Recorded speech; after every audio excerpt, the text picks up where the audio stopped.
नमस्कार, स्वागत है आप सभी का। आप देख रहे हैं 24/7 टुडे न्यूज। मैं हूं आपके साथ इकरा खान। नजर डालेंगे देश और दुनिया की बड़ी और अहम खबरों पर, लेकिन इससे पहले ले चलते हैं आपको सुर्खियों की ओर। नीतीश 7वीं बार बने बिहार के सीएम, तारिक शोर और रेणु देवी बने उप मुख्यमंत्री। एक्टर अर्जुन रामपाल का ड्रग्स कनेक्शन, एनसीबी की छानबीन में हो सकता है बड़ा खुलासा। वीआईपी प्रमुख मुकेश साहनी का दावा, नतीजों के बाद महागठबंधन ने दिया था उप मुख्यमंत्री पद का ऑफर। 10 से 15 बदमाशों ने एक घर में बोला धावा, मारपीट कर की लूटपाट, 5 घायल। दिल्ली में नवंबर में जून जैसी तबाही, हर घंटे 4 लोगों की जा रही जान। यशवंत सिन्हा का तीखा हमला, बोले दुश्मनों दोस्तों को निचोड़ देती है बीजेपी। नीतीश के साथ यही हो रहा है। गुपकार के समर्थन पर बीजेपी का राहुल सोनिया से सवाल, धारा 370 पर फारूक के साथ या खिलाफ। पहाड़ों पर बर्फ, मैदान सर्द, उत्तर भारत में बदला मौसम का मिजाज। अजरबैजान से युद्ध के बाद आर्मीनियाइयों ने खाली किया गांव, अपने घरों में लगाई आग। दिवाली की रात सड़क पर की थी फायरिंग, वीडियो वायरल होते ही पुलिस ने दर्ज की एफआईआर। आरजेडी सूत्रों का कहना है कि ये जनादेश नीतीश कुमार के खिलाफ था और शासनादेश से ही कठपुतली सरकार बनाई जा रही है। हमारा कोई नेता शपथ ग्रहण में शामिल नहीं होगा। अमेरिका ने अंतरिक्ष मिशन में एक और इतिहास रचा है। अमेरिका की प्राइवेट कंपनी स्पेसएक्स के क्रू ड्रैगन स्पेसक्राफ्ट से 4 अंतरिक्ष यात्रियों ने इंटरनेशनल स्पेस स्टेशन के लिए उड़ान भरी। उत्तर प्रदेश के कानपुर जिले में चकेरी के वाजीपुर में 2 समुदायों के बीच हुई झड़प में एक युवक की मौत हो गई। इस घटना के बाद इलाके में पुलिस बल को तैनात कर दिया गया है। केदारनाथ धाम के कपाट बर्फबारी के बीच बंद कर दिए गए। बाबा केदार की डोली केदारनाथ से शीतकालीन गद्दीशीस्त के लिए भेज दी गई है। अब केदारनाथ धाम 6 महीने के लिए बंद रहेगा। बांग्लादेश के अंडर 19 क्रिकेटर मोहम्मद शोजिब का दुर्गापुर में 21 साल की उम्र में निधन हो गया। स्थानीय पुलिस ने बताया कि इस युवा खिलाड़ी ने आत्महत्या की। डोनाल्ड ट्रंप ने दावा किया है कि वो चुनाव जीत गए हैं। इससे पहले डोनाल्ड ट्रंप ने मान लिया था कि उनकी हार हुई है, लेकिन उनका यह कबूलनामा आरोप के साथ आया था। मायावती ने मुमताज अली को उत्तर प्रदेश के अध्यक्ष पद से हटाकर भीम राजभर को पार्टी की कमान सौंप दी है। राजभर के जरिए बसपा की नजर सूबे के अति पिछड़ी जाति के वोटों को साधने की है। फाइजर कंपनी की कोरोना वैक्सीन तैयार करने वाले वैज्ञानिकों में शामिल उर्स साहनी ने कहा कि उन्हें विश्वास है कि अगली सर्दी तक जिंदगी सामान्य हो जाएगी। वहीं एजीआर की वजह से इस वित्त वर्ष में ज्यादातर टेलीकॉम कंपनियों को भारी घाटा हुआ है। वोडाफोन आइडिया दिसंबर के अंत तक जनवरी से पहले मोबाइल टैरिफ में 15 से 20% की बढ़त कर सकती है। पश्चिम बंगाल की परिवहन मंत्री शुभेंदु अधिकारी ने बगावत का झंडा बुलंद कर ममता बनर्जी के लिए नई मुसीबत खड़ी कर दी। राजनीतिक गलियारों में ये चर्चा गर्म है कि क्या शुभेंदु तृणमूल कांग्रेस को छोड़कर बीजेपी का दामन थामेंगे। आईबीपीएस ने आरआरबी ऑफिसर असिस्टेंट पदों के लिए आयोजित भर्ती परीक्षा का रिजल्ट जारी कर दिया है। वो सभी उम्मीदवार जो परीक्षा के लिए उपस्थित हुए थे अपना रिजल्ट ibps.in पर चेक कर सकते हैं। इस बार का अन्नकूट महोत्सव इसलिए और खास रहा क्योंकि सुप्रीम कोर्ट के फैसले के बाद इस बार भव्य तरीके से रामलला को राम जन्मभूमि परिसर में ही 56 भोग लगाए गए और उस प्रसाद को भी सभी को बांटा गया।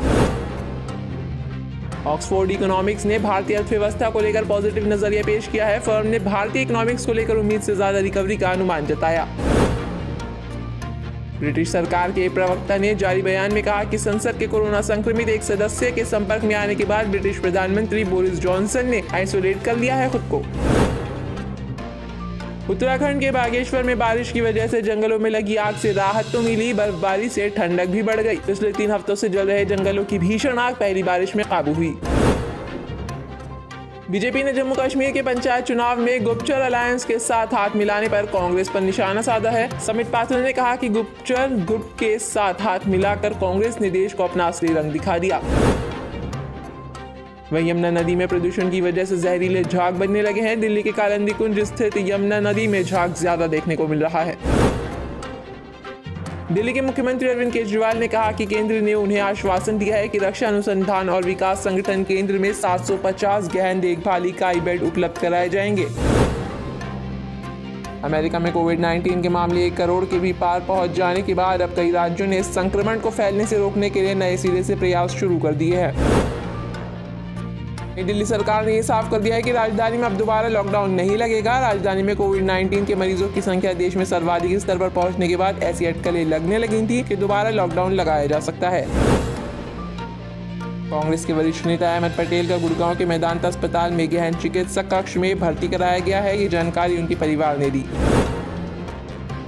गुड़गांव में 28 साल के शख्स की लाठी डंडों से पिटाई की थी, जिसके बाद गंभीर चोट के चलते उसकी मौत हो गई। मृतक के भाई ने आरोप लगाया कि उसने 5 महीने पहले एक दलित महिला से शादी की थी, जिसके बाद से उसे धमकियां मिल रही थी।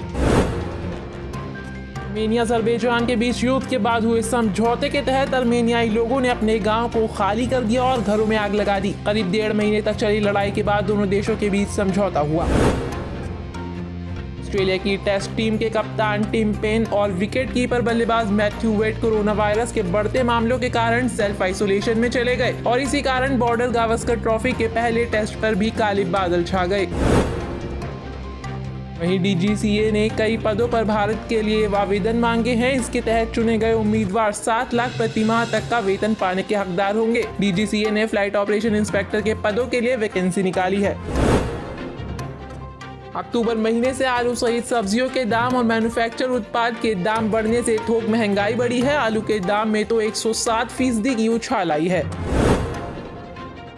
शामली में हाईवे पर भयानक हादसा हो गया। क्रेन से खींचकर ले जा रही टूरिस्ट बस की टक्कर से कार में आग लग गई। इस हादसे में चालक को निकालने का मौका नहीं मिल पाया और वो सीट पर ही बैठे बैठे जिंदा जल गया।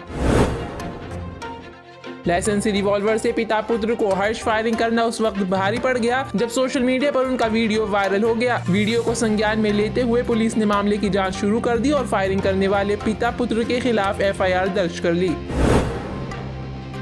वित्त वर्ष 2021 से 22 के लिए केंद्र सरकार के बजट बनाने की प्रक्रिया शुरू हो चुकी है। वित्त मंत्रालय ने तमाम संगठनों से उनकी सलाह मांगी। चीन के कस्टम विभाग ने फिलहाल भारत के कटल फिश आयात पर रोक लगा दी है। बता दें कि चीन ने 1 हफ्ते के लिए ये बैन लगाया। नीतीश कुमार ने आज शाम 7वीं बार बिहार के मुख्यमंत्री पद की शपथ ली। बिहार के राज्यपाल फागू चौहान ने नीतीश कुमार को पद और गोपनीयता की शपथ दिलाई। आरजेडी नेता शिवानंद तिवारी ने कांग्रेस के पूर्व अध्यक्ष राहुल गांधी पर निशाना साधा तो अब कांग्रेस ने आरजेडी पर पलटवार करते हुए गठबंधन दर्द की नसीहत दी। की राजधानी दिल्ली में कोरोना का कहर तेजी से बढ़ता जा रहा है। नवंबर में हर घंटे 4 लोगों की कोरोना से मौत हो रही है। अकेले रविवार को दिल्ली में 95 लोगों की मौत हो गई। छत्तीसगढ़ से एक हैरान कर देने वाली खबर आई है। बिलासपुर संभाग में मुंगेर जिले में न्यायाधीश कांता मार्टिन ने रविवार को आत्महत्या कर ली। हालांकि पुलिस को आत्महत्या के कारण का पता नहीं चल पाया। दिवाली के दिन बिहार के दरभंगा से दिल झकझोर देने वाली खबर आई है। यहाँ एक मां को निर्वस्त्र कर पीटा गया। वजह ये थी कि उस पीड़ित औरत के बेटे ने प्रेम विवाह कर शादी की फोटो वायरल कर दी।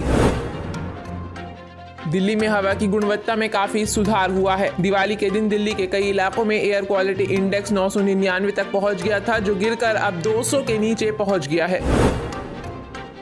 महाराष्ट्र में आज से सभी धार्मिक स्थल खोल दिए गए हैं। महाराष्ट्र में सरकार ने मंदिर, मस्जिद, गुरुद्वारे, दरगाह सबको खोलने की इजाजत दे दी, लेकिन आस्था के लिए धार्मिक स्थलों में जाने से पहले कोविड के नियमों का पालन करना होगा।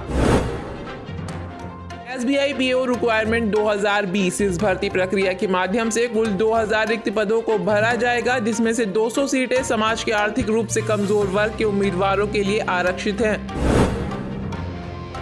प्रधानमंत्री नरेंद्र मोदी ने गुजरात वासियों को गुजराती नववर्ष की शुभकामनाएं दी हैं। उन्होंने ट्वीट कर कहा कि नए साल में आप सभी को स्वास्थ्य, समृद्धि और खुशहाली की मेरी हार्दिक शुभकामनाएं। यूपी में पुलिस फरार आरोपी के मोहल्ले में गई थी। नोटिस चिपकाने के दौरान आरोपी के पिता की हार्ट अटैक से मौत हो गई। परिजनों ने पुलिस पर ही 10 लाख रुपए मांगने का आरोप लगाया और शव को सड़क पर रखकर जाम लगा दिया। चोर ने एक धर्मस्थल की दान पेटी से पैसे चुराए तो इलाके के लोगों ने उसकी बेरहमी से पिटाई कर दी। इतने पर भी मन नहीं भरा तो चोर के ऊपर ठंड में ठंडा पानी डाला और उसके बाल काट दिए। ये घटना पश्चिम बंगाल की है। कानपुर में 6 साल की बच्ची की हत्या पर पुलिस ने खुलासा किया है कि बच्ची की हत्या रेप के प्रयास में की गई, जबकि बच्ची के परिजनों ने पुलिस के दावे को झूठा बताया। दिल्ली में एक बेटे ने अपने पिता की तराजू के बट्टे और चुन्नी से गला घोटकर हत्या कर दी। आरोपी बेटे को शक था कि बहू के साथ पिता के अवैध संबंध है, जिसकी वजह से उसने वारदात को अंजाम दिया। ब्रिटेन के प्रधानमंत्री वायु प्रदूषण पर नियंत्रण के लिए साल 2030 से पहले पेट्रोल और डीजल की गाड़ियों की बिक्री पर बैन लगाने का फैसला लेने जा रहे हैं। रिपोर्ट के मुताबिक ब्रिटेन की सरकार अगले हफ्ते इस फैसले का ऐलान कर सकती है। बीपीसीएल के निजीकरण के लिए प्रारंभिक बोलियां आज बंद हो गई। सरकार भारत में दूसरी सबसे बड़ी तेल रिफाइनरी और विपणन कंपनी बीपीसीएल में अपनी पूरी 52% हिस्सेदारी बेच रही है। सैन्य ताकत बढ़ाने की सनक में उत्तर कोरिया के तानाशाह किम जोंग उन ने पिछले दिनों ऐसी ताकत का प्रदर्शन किया था जिसे दुनिया की सबसे बड़ी इंटरकॉन्टिनेंटल बैलिस्टिक मिसाइल माना जा रहा है। केंद्रीय गृह मंत्री अमित शाह ने कोरोना पर लगाम लगाने के लिए 12 सूत्रीय प्लान बताए हैं। दरअसल रविवार को अमित शाह ने केंद्रीय स्वास्थ्य मंत्री हर्षवर्धन, दिल्ली के मुख्यमंत्री अरविंद केजरीवाल, उपराज्यपाल अनिल बैजल समेत कई अधिकारियों के साथ बैठक की। फिल्म इंडस्ट्री के महानायक अमिताभ बच्चन की पोती आराध्या बच्चन का आज जन्मदिन है। वो अपना 9वां बर्थडे मना रही है। इस मौके पर आराध्या के दादा अमिताभ ने उन्हें स्पेशल गिफ्ट दिया है। एक स्पेशल पोस्ट में बिग बी ने आराध्या का फोटो कोलाज शेयर कर बर्थडे विश किया। ऑस्ट्रेलिया टूर पर पहुंची भारतीय क्रिकेट टीम इस वक्त सिडनी ओलंपिक पार्क के पुलमैन होटल में मौजूद है। सिडनी में पिछले एक हफ्ते के दौरान कोरोना वायरस का कोई भी स्थानीय संक्रमण का मामला सामने नहीं आया। ये टीम इंडिया के लिए थोड़ी राहत की खबर है। वहीं उत्तर भारत में मौसम का मिजाज बदल चुका है। पहाड़ों पर हो रही बर्फबारी और मैदानी इलाकों में हुई बारिश से ठिठुरन बढ़ने लगी है। रविवार शाम को दिल्ली में सर्दियों के सीजन की पहली बारिश हुई। तो ये तो थी देश और दुनिया भर की बड़ी खबरें। ऐसे ही ताज़ा और अहम खबरों के लिए तुरंत सब्सक्राइब करें हमारा चैनल 24x7 टुडे न्यूज़। अगर आपको ये खबर पसंद आए तो हमें कमेंट बॉक्स में अपना कमेंट ज़रूर करें। लाइक और शेयर करना ना भूलें। इसी के साथ दीजिए इजाज़त। नमस्कार।